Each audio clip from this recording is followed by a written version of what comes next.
Hadirin sekalian yang berbahagia, wabarakatuh. Terima kasih kita sampaikan kepada Bapak Wakil Bupati Aceh Utara. Kita kasih aplaus untuk Bapak Wakil Bupati kita yang luar biasa memberi dukungan dan mensupport segala kegiatan di Kabupaten Aceh Utara ini. Nomor 25%, kebutuhan regu dengan nomor 20% dan semangat 25%.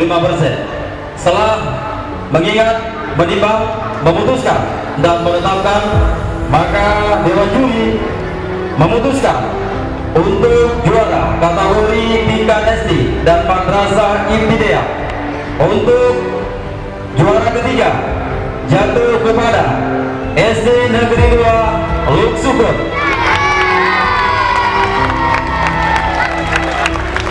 Juara kedua jatuh kepada Min 28. Ya, kita ulangi, SD Negeri 2 Luk Sukun memperoleh nilai 92,75, Min 28 memperoleh nilai 93 sebagai juara 2, dan juara 1 dengan nilai 93,5 MIT Al-Muslimun. Kita berikan aplaus sama dia, Al-Muslimun.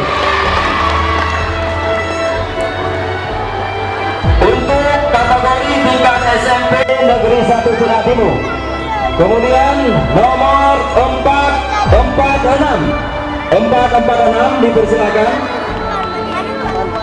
Selanjutnya nomor 537. Selanjutnya Muhammad Ali, kelas 6, Min 28, Aceh Utara, Negeri 1 Perak Timur. Ya, dari